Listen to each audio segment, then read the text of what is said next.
Okay, should we start? Yeah. Hi, everyone. I'm Kimber. And I'm Jenna, and this is our very first episode of Existential Side Quest. I can't believe it's finally here. I know, it really feels unbelievable at this Yeah, point, but right? we're doing it. Okay. How did we get here? Quick backstory, everyone. Jen and I are both astrologers, and we hit it off when we met. And we just started having all these conversations that would start with one philosophical question or astrology adjacent issue. And then it would spiral into a philosophical debate, and we would be having all these existential crises like at 11 p.m. on a Tuesday. Yep. And then we were like, well, we're already having these conversations anyways, so why don't we just make it a podcast and invite more people to talk with us? Right, exactly. So here we are with Existential Side Quests. We will be looking at a lot of things through the lens of astrology. Sometimes, like today, we're going to also just like look on to astrology and kind of critique it and see what we can do better as astrologers and practitioners. Yeah, so it is about astrology, but it's more about like curiosity too, thinking out loud, following the ideas wherever they kind of take us, not rushing to any tidy conclusions. Right. And yeah, we're not saying that we have all the answers, probably because most of the questions we want to talk about don't have just one answer. So, welcome. Thank you for being here. Yeah. All right. So let's see how this all unfolds. Our first topic for today, you want to take it? Yeah, when clients project authority onto astrologers. I'm really excited about this. I know projection can be a really big thing in general because we all do it, and the astrologer client relationship is not safe from it as well. Definitely. Definitely. This is such a big, meaningful topic because even if you aren't an astrologer, you're definitely going to relate to some of the stuff that we have to say and have your own stuff to add in. I see Shane telling us that he loves the name. Woo! Thank you, Shane. We appreciate it. So one of the resources that I find really amazing for talking about projection is a book that I was introduced to a couple years ago. It's by Robert A. Johnson, and it's called Inner Gold: Understanding Psychological Projection. Yeah. This was a really meaningful book because it helped me to understand psychological projection on like many different levels, and understanding the spiritual implications of it, I think, is super important. Right. And then I think too, within astrology, it's really interesting because projection can happen both ways. And while we're focusing on the client to astrologer and also a positive projection with projecting their own authority onto the astrologer, we just want to name that we will be exploring astrologer to client projection later. It's just that it's such a big topic that's going to need its own episode. Yeah. All right. So diving right in, what is projection? Yeah. Whew. Such a big topic, but no, you could go. All right. Well, when I think about projection, I always bring it back to like when you're in an interaction with somebody, whether it's somebody in authority over you, a friend, a complete stranger. If you have some sort of feeling where you're either getting activated or triggered in either a positive or a negative way, like a feeling of like magnetism towards a person, or even like a feeling of like, ooh, disgust or disinterest or fear, any of those big feelings, there's probably at least some layer of projection underneath it. Meaning there's something that for whatever reason is meaningful to you in either a positive or negative way that you're seeing in that other person, and you're reacting to that, whether it's reality or not, whether that person actually manifests as such. It's in your reality, in your mind, they're exhibiting that trait, whether you like that trait or don't like that trait.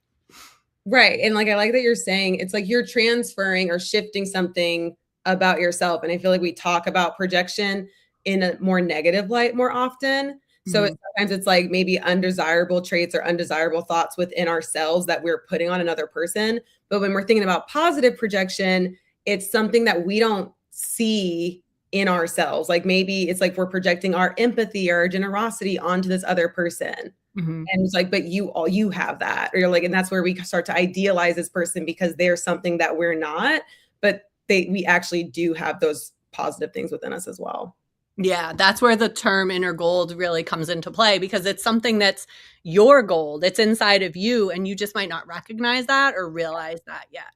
So if it's like, say I saw somebody and they just had this beautiful amount of aesthetic to them, and the way that they articulated things was just, it blew me away, and they commanded their audience. And I'm saying, wow, look at all these amazing features about this person. The reason that I'm wowed by that and I'm seeing that gold kind of shine through them is because those are qualities that I value. Someone else might see that same person and think, yeah, whatever, that's just somebody talking, like, who cares? But for them, it's not part of their own gold. It's not something that they inherently value.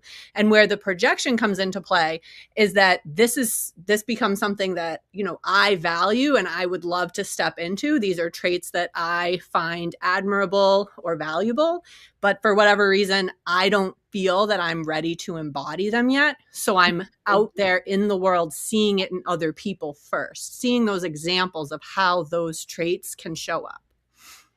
Yeah, no, I like that. Why do we see this? Do you want to kind of just jump into that? Why Like, do we see that? why would clients project authority in the first place? Or like what makes it so easy within the astrologer client relationship?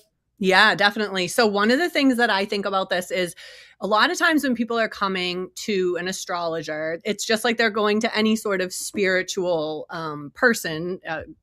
I don't want to say guru, but someone that has some information or some wisdom, some technical skills even, that this person feels as though those skills could be utilized to give them some insights, give them some validation, help them to understand or unpack something in their life.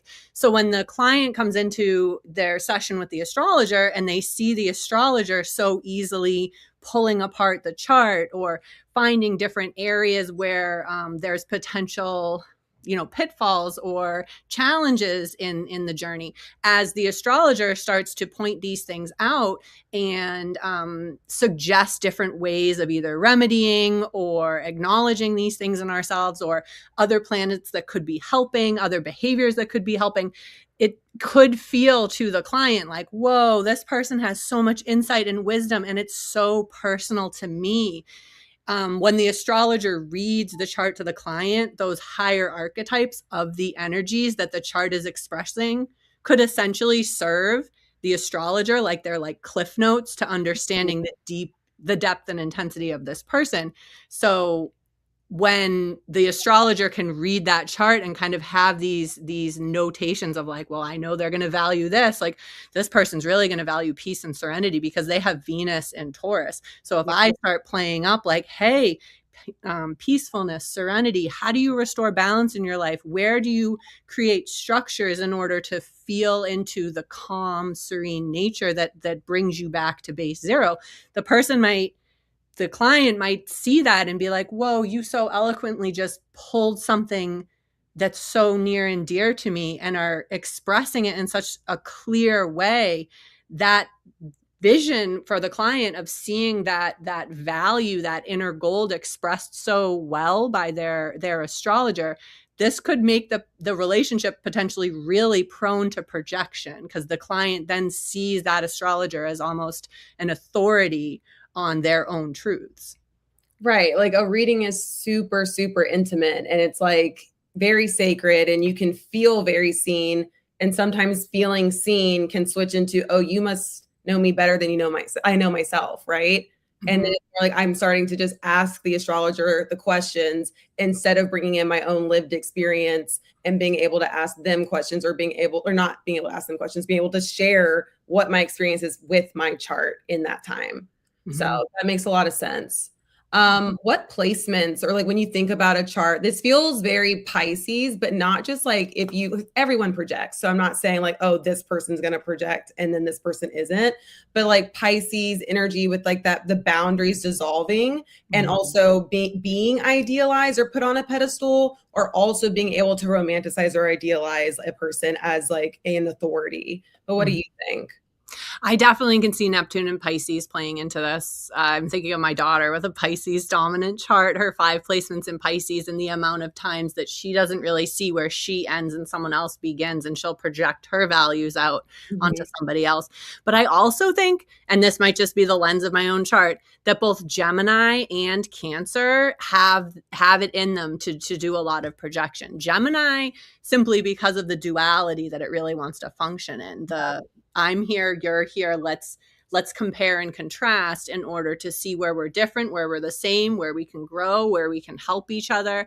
And then with Cancer, I think that it can be a more roundabout way, but you know how we talk about the low expressions of Cancer being that over caring and over nurturing either to self or to others and not leaving room for care and nurturing to themselves. So if you're projecting this value, this Cancerian value of like nurture, restoration, rejuvenation, that's so important, and you spend all your time giving that away to somebody else, it's almost like you're projecting onto them like, hey, you really need to care about self-care and I'm going to do it all for you. So it's like codependency wrapped up in this projection.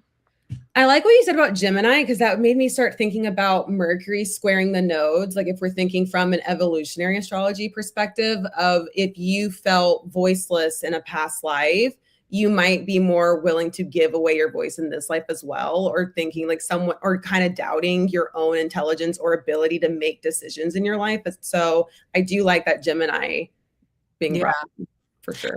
And if in the past life or there's this history of when you do share your voice, you're either attacked for it or people understand you, then you start to potentially project that outcome onto these situations. Like you made a wrong decision, and so you're kind of afraid of like choosing or trusting. There's a lack of self-trust that you're trying to heal again.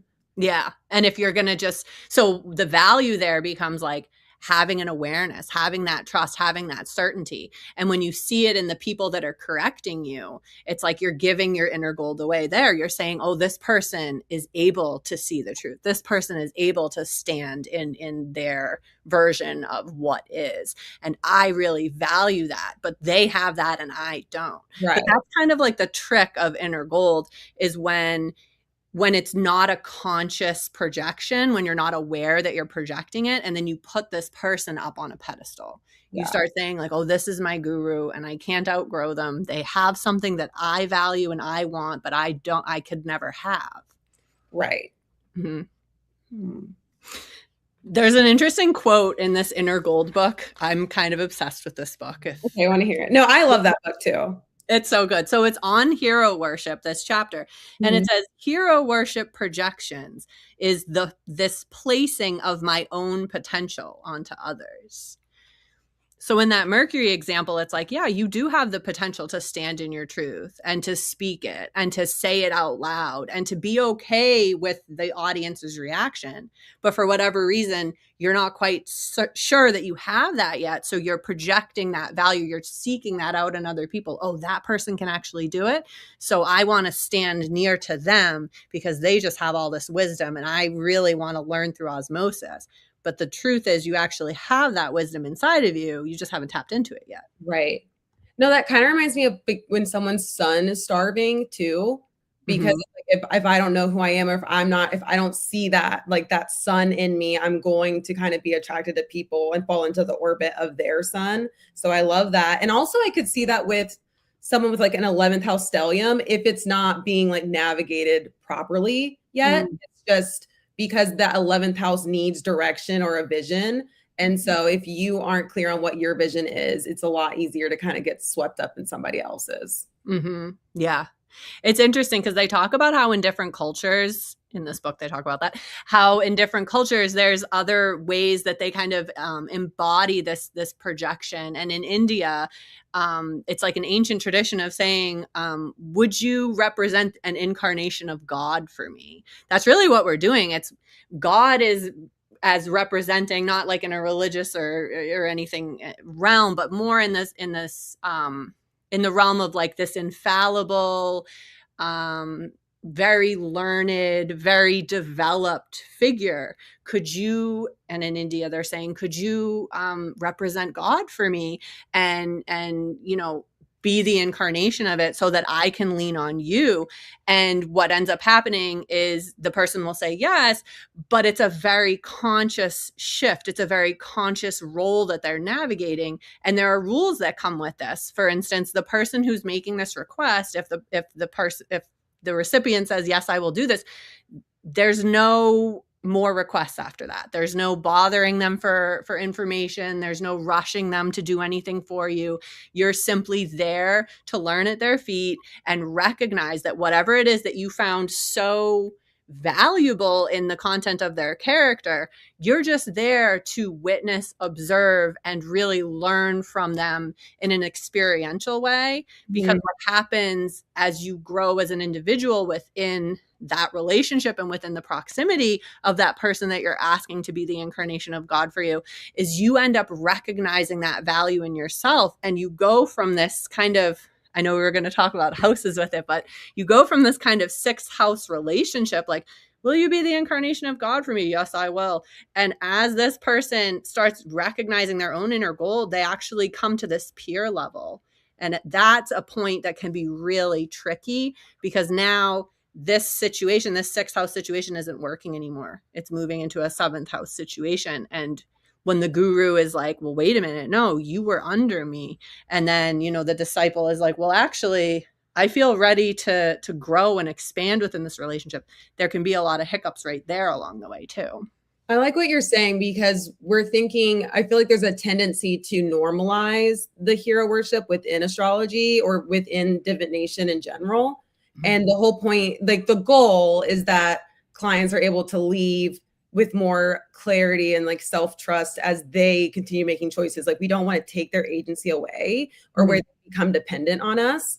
And then I know in our next episode, we're going to explore more of like when an astrologer kind of sets it up where they see us as a spiritual authority instead of, and kind of give their authority to us and not trust themselves with it. But I really like that.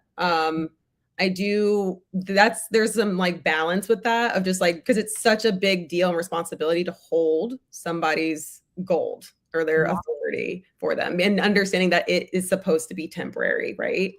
That's a huge key to this. It is supposed to be temporary, which is like when you think about like cults and how eventually things tend to go sour, and then you get your Netflix documentary. But when things go sour there, a lot of times you can see it's not just because of this, but you can see traces of the people, the underlings of the guru, recognizing their own power, recognizing their own abilities. They're trying to take back their inner gold. Hey, I don't actually need you to tell me how to worship anymore. I don't actually need you for spiritual insight. I can connect to spirit on my own. And when the guru kind of is not okay with that and really wants to maintain those underlings and doesn't recognize that this is a temporary situation, when ego gets involved, it goes to their head. They don't understand that this isn't inherently about them just being this great, prestigious authority, that all along this all came back to the people who were following you saw something in you that they valued because it was within them too, and they just weren't ready to own that for themselves yet. Yeah. I do want to zoom back out like to why clients do this. And I was thinking, I wanted to pick your brain on the love and light spirituality movement, and how we kind of, I think, especially like, I mean, I was raised in religion. And so I think sometimes, especially if you're trying to replace, like if you want astrology to replace something that you've left or something that you've lost, how there is like also this like risk with that, right? And then also just like, I think in our culture right now, spirituality, we're kind of selling like spirituality is supposed to feel good. And when you get there, especially when you're getting a reading and you're learning, like there's, you've been through some things, and it's like, I don't want to hold this. Like, I don't want to have to like work through this. And it's not because someone's lazy or like can't do it. It's because nobody kind of warned that sometimes spirituality is painful or heavy or hard. Yeah. The love and light thing is such a good point, because I see a lot of really well-intentioned people focusing solely on that side of the picture.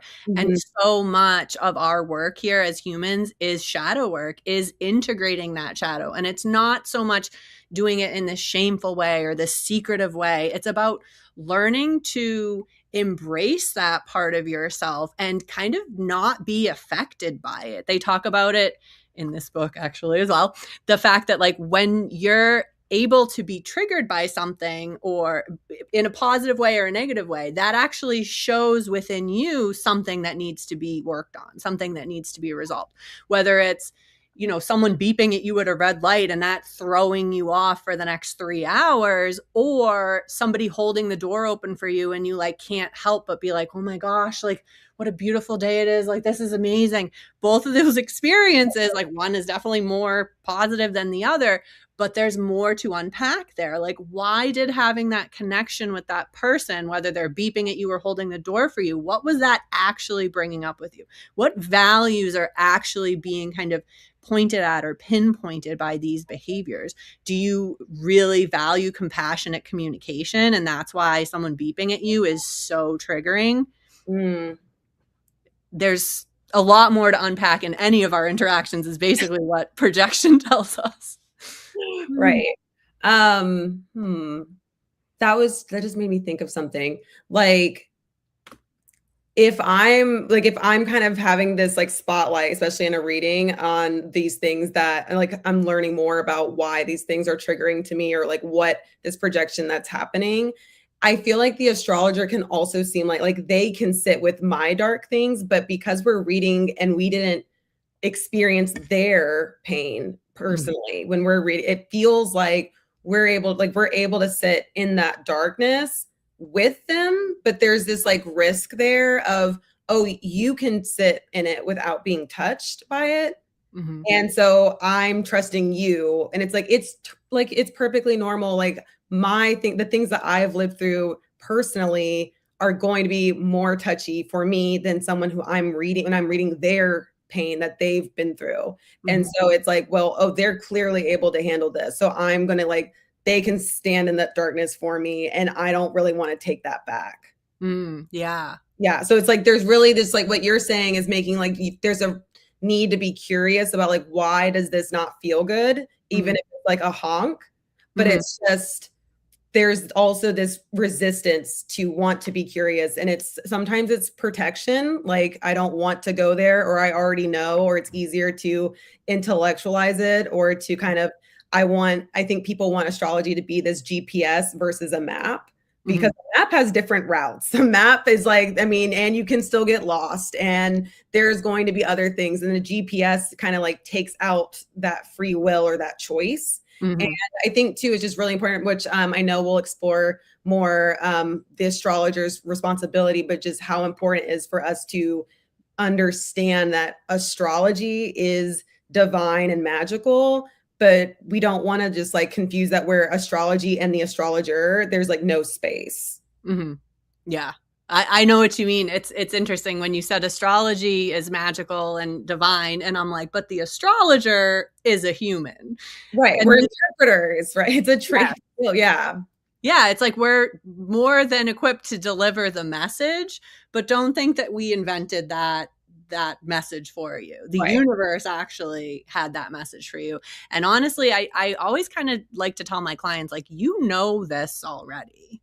Like, what we're sitting and what we're discussing is not new to you. Whether you've brought it up from your subconscious or your unconscious and actually activated it and engaged with it consciously, you wouldn't feel seen if you didn't already know this, right? Like, it's just, and it's like there is a lot of beauty and power in being seen, and also like feeling validated and clear, but it's like this has already been pressing on you. Maybe it's being like tapped into in a different way, but like it wouldn't have that feeling of, oh, this person might be the spiritual authority for me and I can worship them, if you didn't already kind of know this on a soul level.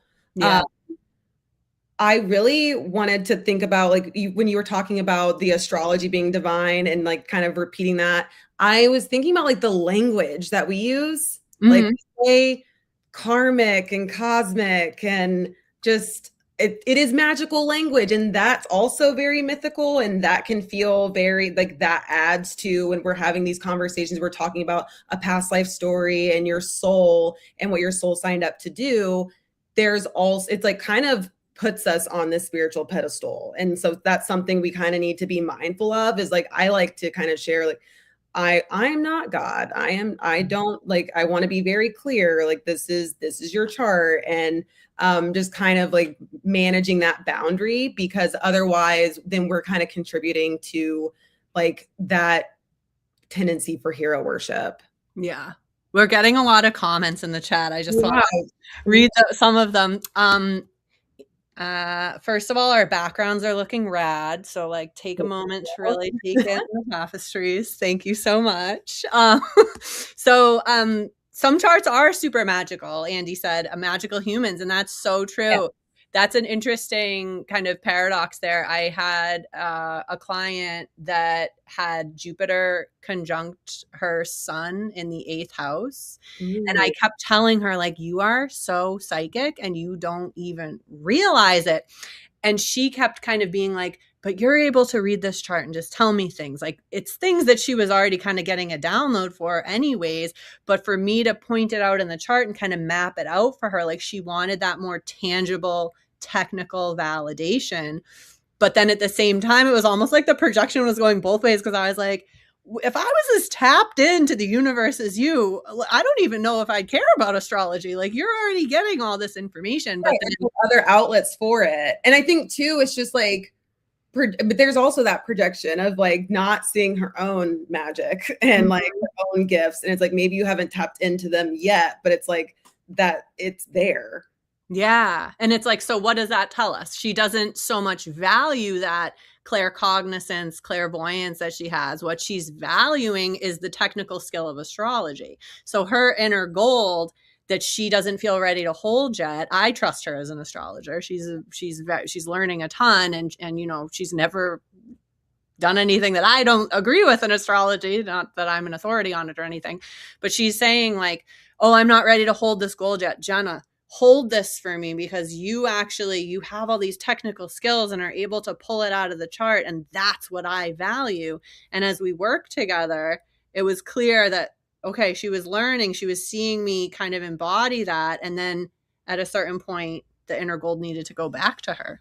I want to go back to the comments because I know there's a bunch, but I do want to, like, what you said brought up a good point, because before I got into astrology, I think, like, you know, I've had dreams and like there were other, like, there are other divine things that I've experienced, but I definitely downplayed them. And it reminds me of when you go to the doctor and it's like, I've been feeling these symptoms or I've been tracking these patterns, but I'm not a doctor. And so if a doctor is telling me like, oh, don't worry about that, sometimes I would just be like, okay, and like trust them, even though I'm like, something doesn't feel right. And then, but I'm like, but I'm not a doctor. Even if you have, like, it's kind of like we just downplay our own intuition or the things that we do know if we don't have like a formal training. Very true. Shane said, sometimes you need to reflect their projections back to them so they can see it in themselves. Yes. That's so true. I think of those as like almost moments of vulnerability, like right. Giving them back their gold to, even if they can't really hold it at that moment, they're not quite ready yet. It's like, you actually, you know, you're capable of doing this. Like, let's roll reversal here and you tell me what you see. And that can be so scary for the client. That can feel almost like, oh, is this a gotcha moment? But it's not. Like, it's trying to allow them the opportunity in that moment to see it in themselves. And even if they can't fully take their gold back yet, maybe they can hold it for a minute and then say, yeah, but I still need to work on this. You still have great advice for me. Yeah. I like that. Andy made another comment. She said, you're making me think of the concept of agency and asking clients to not give over their agency to the astrologer. That's very true.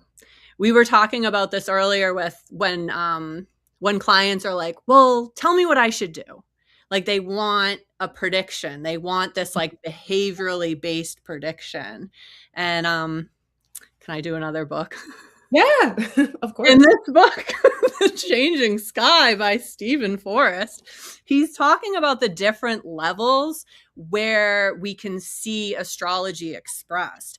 And he says that the most obvious level is the physical level. And that's what I'm referring to, that behavioral plane, when, you know, a client is like, tell me when I'm going to meet the man of my dreams. Tell me what I should do about my job. Tell me if I'm going to get the job, anything like that. And it's like, it's very hard to make physical or behavioral based predictions, because we just aren't creative enough to think of the millions of ways, billions of ways that these different transits could play out, these different charts could play out. There's so much free will involved. The second level is emotional and psychological. So again, it's harder to predict that because, given one event, people have different reactions to it. Of course, there's like the average reaction. Oh, a catastrophe happened, you're going to feel sad. A catastrophe happened, you're going to feel mad or fearful. Like there's ones that we can kind of count on will be there, but not everyone is that way. And the third level is the spiritual level. And when we have clients that are kind of asking us for, giving away their agency, giving away their integral, just, take the wheel for me, please, my astrologer. The best thing and the most consistently helpful thing that I believe we can do is talk to them about the spiritual implications. What are the actual opportunities that are presenting themselves here for your growth and development overall? Not necessarily in this specific instance, but over the course of your entire evolution, your entire lifetime. Yeah, for sure. No, I agree. I feel like I could talk about why, like, we know how easy it's so easy. Like projection, we all do it. It's like astrologers do it, clients do it, humans outside of those relationships do it. I could talk about that like this entire episode, honestly. Yeah. Well, what do you think happens like when the projection goes unchecked or it kind of lingers? Like when we don't, like if, like how Shane suggested, if we are not kind of projecting back or trying to kind of course correct in that situation. Mm-hmm. That's a good example. Like, I mean, it affects the client, it affects the astrologer, it also affects the work. Mm-hmm. Let me start with the client. I think that you lose self-trust, you lose your own intuition. Mm-hmm. I think it kind of reminds me of like priests where we're absolved of our sins. We have to confess. We can't just talk directly to God. Or it's like Jesus Christ died for our sins. And it's like, well, when we don't have practice kind of sitting with things like the hard stuff, then we kind of lose trust in our ability to do so. And so we're like, I might need, like we start to use astrology as a crutch more than a tool where it's like, oh, I need to ask my astrologer this or this or this. And I'm not really thinking through like what actually works for me or like what do I want. I'm not like, it's more like my astrologer's voice is replacing that inner intuition. Yeah. And it's unfair to both people. It's unfair to the client who could be growing and learning to lean more on their intuition. And it's unfair to the astrologer because, you only have so much emotional labor or spiritual labor available to you in a day. And if you're repeating with the same client over and over again, of course, there's probably some level of reciprocity within that relationship, but zooming out and thinking about it on like the grand scheme of things, humanity at large, it's like, well, what if that client found that, their power, their authority, their agency within themselves to start kind of like moving through making some of these decisions, understanding their chart, coming to these different conclusions for themselves so that could free up their astrologer to actually impart wisdom on new clients or find people that, are more in need of that guidance. Yeah, for sure. And I think that's another effect on the client too, if this doesn't go checked or goes unchecked, is because the client may not speak up if they disagree or asking, like, it's like they're deeper or more like you're applying the knowledge that you're gaining about your chart in the way that you're asking questions. So instead of saying like, what do you think I should do? It's like, I can be thinking about, oh, if I know I'm an Aquarius and I want to make sure I'm doing what I want to do, or like I'm paving the path for me and this feels true. I can explore, hear the different things that feel like my journey. So with like kind of going through like, here are my options and having like a deeper conversation about that instead of just giving the decision over to my astrologer. Yeah. I think there's a part of it too, where if it goes unchecked, if the projection lingers, it ends up souring the relationship and nobody really knows why. And because it's like, there's an initial upside, especially if you're a new astrologer, where initially it feels good or it can feel validating of like, oh, like they really trust me. And then it can become a burden for sure. Like there's also this pressure. I feel like there could be this pressure to either sugarcoat or not share something, to also potentially be stressed about like, what if you're wrong? It's easier to fall into that more fatalistic or deterministic type of prediction in astrology that kind of puts us into a corner. Definitely. Definitely. And I think too, when we have a client that is coming to us repeatedly and not really recognizing their own autonomy and their own work that they can and very much should be empowered to do on their own without any scaffolding or handholding from, their astrologer or their other spiritual gurus or guides in their lives, their practitioners.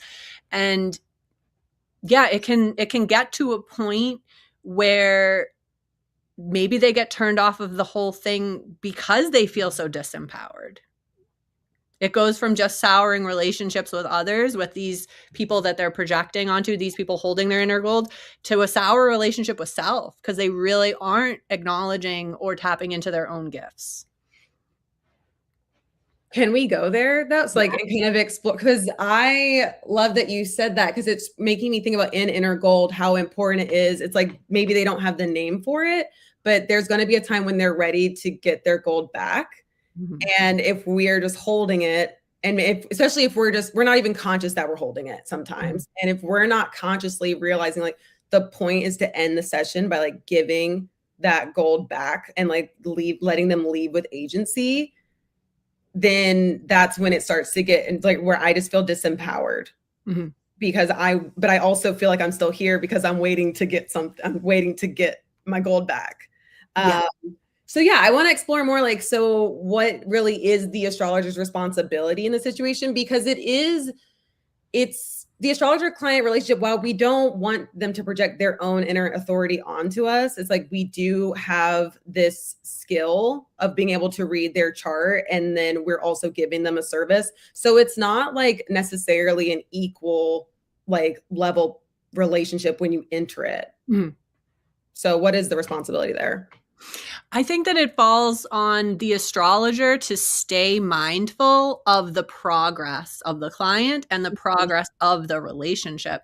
When the client starts to be clearly less and less like mystified by the process, it's like, this is a sign that they're ready to hold their gold. This is a sign that you no longer are bringing something that's wowing them so much, and that maybe they're ready to become their own authority in a bigger way.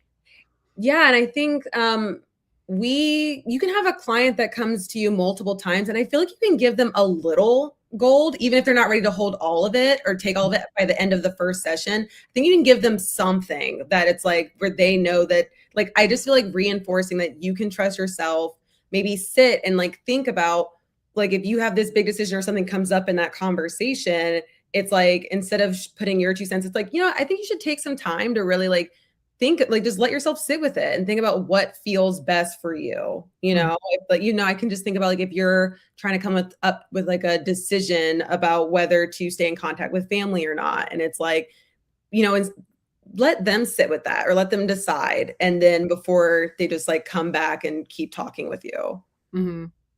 I think it's important too that we always try to explain to the level that our client is comfortable with and desiring, where we're getting the information from. Like if I've had clients that like basically are coming to me to validate some level of a life quake. Like they want to do some big thing, whether it's estranged from their family or quit their job or move across the country. That term, life quake, sorry. I love that term. It's Uranian, but I'm leaning in. So they want this life quake to happen, but they're a little nervous about it. And it's like, what's happening in the session is they're saying like, you actually could give me a solid answer. Like, I'm an Aries rising, so I'm very much like, let's do it. Let's go. Ready, set, go. No, just go. And then ready, set. So when a client comes and is asking for, permission essentially to do this giant change or this big shift, I love to really bring it back down to the basics and be like, hey, so this is where I'm seeing that drive, either in your transits or in your chart in general, your progressions. There's something there. And then I'm seeing the tools that your soul incarnated to use to potentially remedy or solve this situation that you're talking about. What does this feel like to you? Because I don't ever want to just say, yep, go do it. Like, but yes, let's entertain it together. And ultimately I want you, my client, to feel empowered to make this decision. Maybe I'm bringing you clarity. Maybe I'm bringing you a sounding board. Maybe it's okay for you to project it onto me for a little bit, but ultimately it's your decision. It's your goal. Like, let's get back to the basics before we make any crazy decisions. Right. I actually wanted to shout out Tracy Mark's book, The Art of Chart Interpretation, because there is like a really cool section in the end where she's talking about the counseling tool of astrology. And she has these great questions and sentence starters for how to facilitate self-direction in the moment with a client. I strongly suggest any astrologer to read those questions and to also think about how to kind of make them sound like your own and in your own voice. But they're better than just keep saying, tell me more, or like, oh yeah, you should think about it. But it's like, what would it be like if you did this? Or how could you bring more of this into your life? Or if they're also, it helps when a client's kind of hitting that wall or isn't kind of, when you're trying to give some gold back for them to think and they're not ready to take it, or they're kind of doubting if they should be able to take it, how to keep going instead of taking it back and just answering, Mm-hmm. So I love that book. Yeah. That's such a good point when you give your client a little bit of gold and then they quickly want to give it back to you. Mm-hmm. It's like, it's so useful to be aware of what's going on, to see the projection rather than, because I could see an astrologer or anyone that's providing any sort of counseling or consulting or guidance saying like, did I not do a good job with what I told them? Because they're coming back to me once again. And it's like, no, this isn't actually about you at all. This is about where they are and their comfort level and their ability to lean into owning their truth and living into their values. Yeah, for sure. It's very important. I also want to bring up too, and I think that this doesn't happen as often, but I think that it's something that does happen when the client is ready to get their gold back, but the astrologer still kind of wants to hold it and isn't ready to do that. Which we're going to get into next episode a lot, because that definitely can happen. Yes, I do want to, I'm excited to go through that. I'm very excited for that conversation. Do you have a question? Because you kind of brought it up earlier with that 6th house relationship that astrology should be, and which I agree. I think the astrologer-client relationship really flourishes in that. But I think that in the Inner Gold book, they kind of talk about this when you're married, or like that, or when the projection goes two ways. Because I know there are astrologers who might read for someone that they already had a 4th house relationship where they either live with that person or they're like a long-term friend. So it's a 7th house relationship. And what does that kind of throw in to that dynamic? Like, is a 6th house astrologer-client relationship possible when that relationship is already intimate? That's a really good point. If there are any astrologers in the comments, just, do you read for people that you know very well? And like, how do you maintain those boundaries? That's a really good question. It's funny because the first people that I ended up reading for were all people that I was close friends with or else family members. And so and a lot of people start that way, a lot of astrologers. So you're already in these like muddy waters getting started. And it's like, oh, do I even like doing this? Because it's challenging. It's challenging my relationship with, my friend, my brother, my whatever, this person. And it's because there's this purity that is necessary, especially if there's going to be projection at all. You don't want to mix different types of relationship. In the book, it's talking about don't mix levels, is how they put it. You don't want to have an Inner Gold situation or a transfer situation and then at the same time be pursuing a romantic relationship or be in some sort of business partnership. Yeah. Keep it in the 6th house if it's in the 6th house. But I do think that containership, some people are better at it than others, containership around mixing levels and mixing types of relationships, but then being really cognizant of the fact that once you have a different type of relationship, you're bringing that bias into the astrology reading. So, for instance, if I'm reading for my husband, who I love and adore, I'm going to see things in his chart from that lens of love and adoration, and it might Right. not be accurate.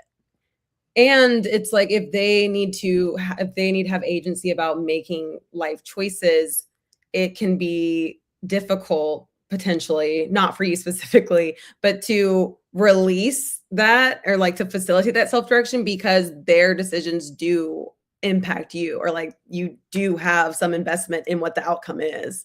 Yeah. Yeah. So even being cognizant of it, acknowledging it, sharing with your client slash best friend, partner, that this is a potential area where we're not going to be able to dive as deep because I'm bringing these biases. So if you allowing each other to kind of like keep each other in check too could be another skill, depending how personally we're going to take it. But at that point, projections could be flying all over the place.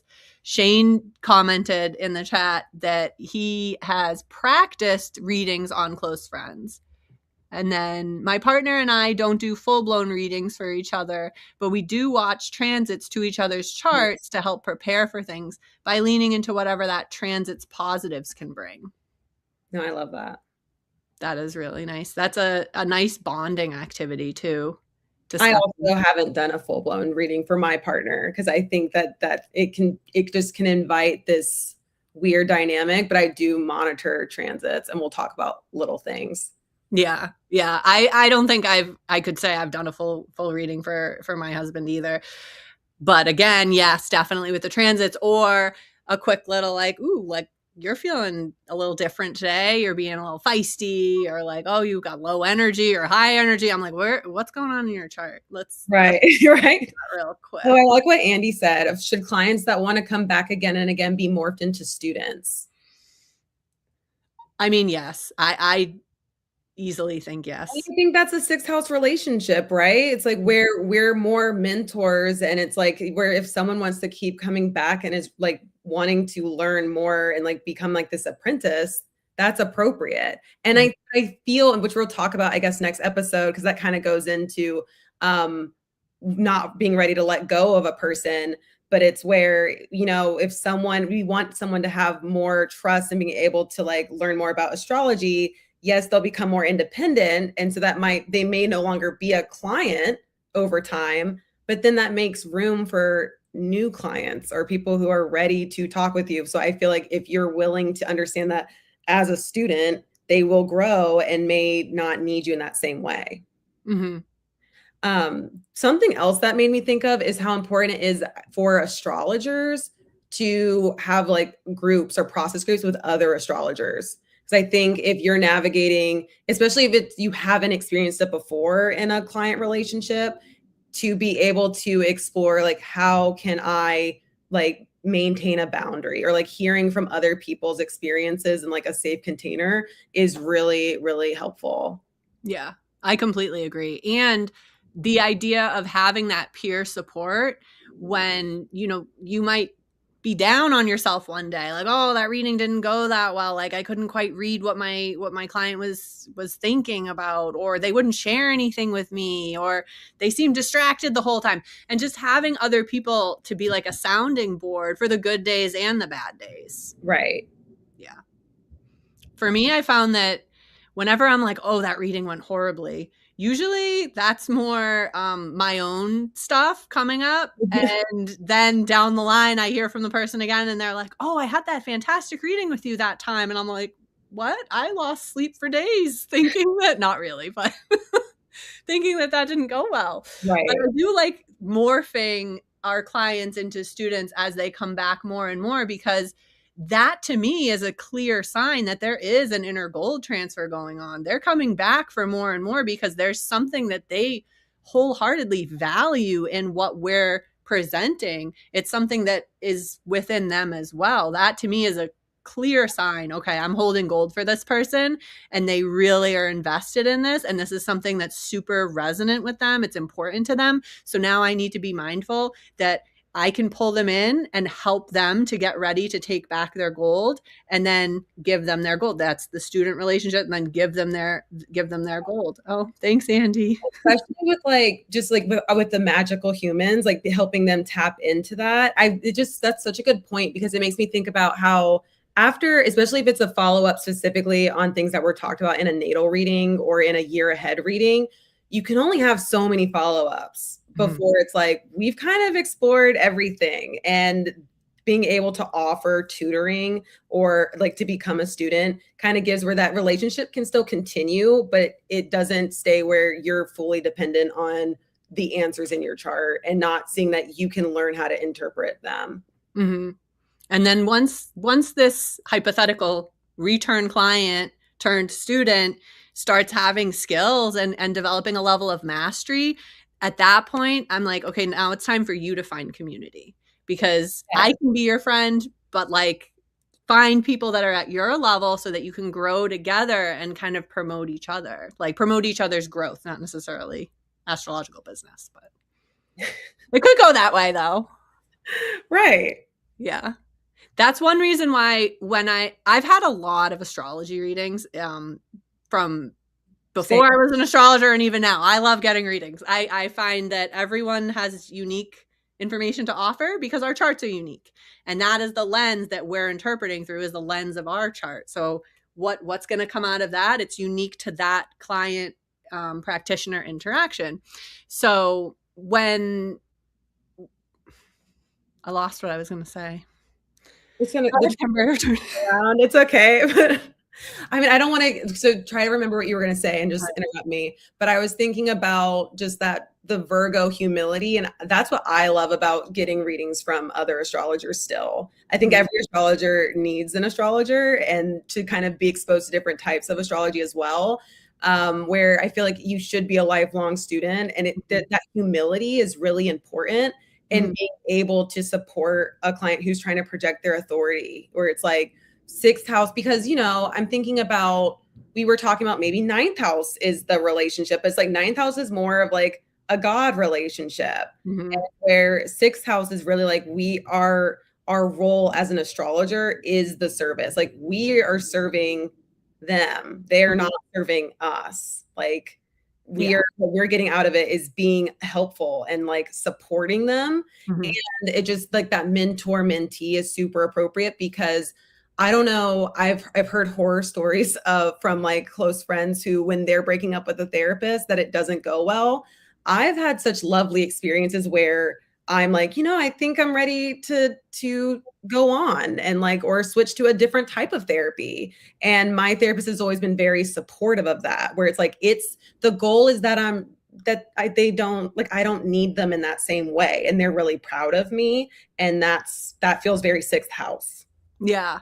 I wonder too about like the sixth house Virgo to Pisces axis. And it's like, if we are the Virgoan service provider, we're doing the service for our client, but then on the spiritual side of things, them coming to us is almost like a service to our spiritual growth. So there is this like within the axis of Pisces Virgo, there is this like multiple lens way of, but then that can get into projection. No, because that Pisces, it's like that's the high side of Pisces, of like giving something and like our compassion and our psychic sensitivity. Like that's all, like that's the goal. So it's like, really, we want to go for high Virgo and high Pisces. Yeah, and just 6th house, 12th house. Yeah. Sure. Yeah. I did remember what I was going to say before. Okay. Oh, I had like a billion readings. But anyways, so one of the things that I noticed is different astrologers will talk about astrology during it, and others won't tell you where the information's coming from.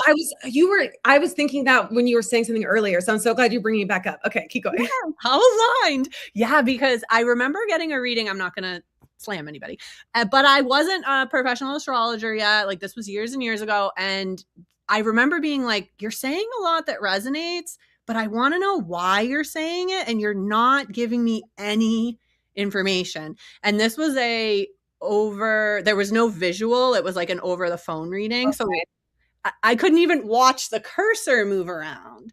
So I really like to give my client, sometimes it's like pushing the edge of like, okay, this is a lot of information, but that's why we record and send it to you so you can digest it slower.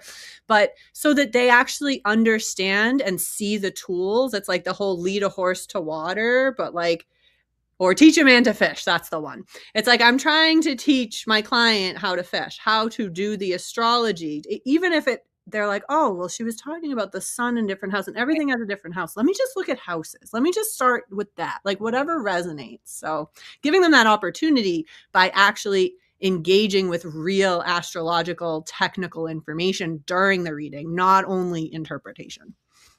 Exactly. I like to know what astrological knowledge that they have beforehand, but I do think even if you are a total beginner, that helps where you don't come off as like an oracle, honestly, or that, or just a hero or God, because you are sharing that it's the planets or that like this planet represents this and kind of sharing. You don't need to get into the quintessile and like, you know what I mean? Like you don't want to just totally overwhelm someone with the jargon, but also at some point, like Andy was talking about with the morphing into a student, they'll be ready for that. Maybe not in their very first reading if they're a beginner with their astrological knowledge, but I also like that. Because I've heard, that's why I love going to different astrologers.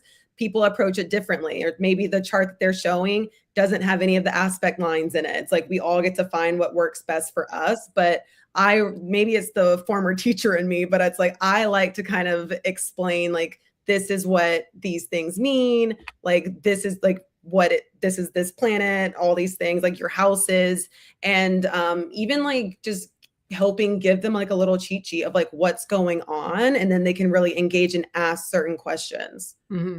Yeah. Otherwise, you can't feel overwhelmed if it's like, well, what can I ask about if I don't know where you're getting this information? I can feel very seen, but it seems like you're kind of pulling it out of this crystal ball. Mm-hmm. I know what you mean. One of the biggest like reflective compliments that they don't realize is a compliment is when a client writes to me and is like, hey, I got my recording. Thanks. And thanks for my wonderful reading. No, just kidding. And then they'll say, can you send me a PDF of my chart for me to follow along? And that to me, I'm like, you are engaging the actual map of your natal chart. Like you're doing astrology at that point. Even if you're just following along, you're learning, you're taking it all in, you're getting familiar with what these shapes, what these aspects, what these different, I mean, especially if you have an aspect pattern, and we can really dive into that and figure out how to work it and figure out all these different release points, or more tension type aspects. And they can start to learn and develop that visual processing there. Andy said the dual relationship happens all the time. Yes, that's very true. And it's definitely not just in astrology. It's like take your kid to work day and the kid sees their parent through this whole different lens. Right. And then Andy said, I am a great astrologer to people I have known for a long time because I have watched them transit for years. And yet I always acknowledge the ethics involved. And I'm really excited because I think we'll kind of cover this next week. But I think about when a lot of astrologers get their practice with people they know at first, but that's also a really good tool for when you're like to confront any projection, because you might see something and you're like, but that's not them, or you're putting this person into a box and it's like it's like that's projecting, or it's like, no, how would I do this reading if I didn't know this person? But I really like what Andy's saying about the ethics. You can read, like, I think that I read for fourth house relationships, I read for seventh house relationships, but you have to be very aware of the like ethical responsibility, and that you need to have some like ethical guardrails for sure. Mm-hmm. Definitely. We could talk about ethics. I know. I mean, because there is that risk, which I feel like maybe we should have Andy on for that episode, but just I feel like I would love to explore more is it emotional surveillance, like when we're watching people's charts, like, or where does consent come in? But I'm like, that's something we really need to be thinking about. Oh, that's such a good point. There are people that I have their charts, and they're mostly astrologers, to be honest, that I can just tell that like I would need permission to revisit their chart, even though I have all the details and they consented to me saving it. Right. It's like very personal to be like, ooh, like I'd rather you not look at what's going on with my Right. Pluto. It's almost like which okay, yeah, now okay, we're going down a rabbit hole and I know we need to wrap up soon, but just where it's almost like I'm taking their gold back without asking. It's like where they don't even realize like they We're didn't mining. right. And it's like Unconsensual mining. we should not be mining. Yeah, only consensual use of mind, everyone. The goofiest little image just came into my head. Like just never mind. Okay. You'll I have think that's a great place to pause, Jenna. Yeah, actually, and we're right at the top of the hour, Okay. so Okay. Well, that thank was our you. first episode. Yeah, I can't believe it. I'm so happy No. we did this. I love that it happened right after the solstice and everything. Like Capricorn Capricorn season season. with a bang. Okay, so what do we have to say? Well, I just want to thank all the listeners for being here on this journey with us and for, being in the comments, engaging the conversation. Shane, Andy, thank you so much, you guys. It's great having you both. And then if you want to like connect with us, Jenna's website is frequencyastrology.com. My website's kimberspace.com. We will also be adding our videos as we have more to a playlist on our YouTube channel. So if you're watching this after the live, just join us in the comments. We'll be back and happy to continue the conversation. But other than that, next week's episode, which we've been talking a little bit about, we're continuing the projection conversation, but this time looking at when the astrologer cares too much. Ooh, it's going to be juicy. Awesome. All right, everyone. See you soon. Thank you. Bye. Bye.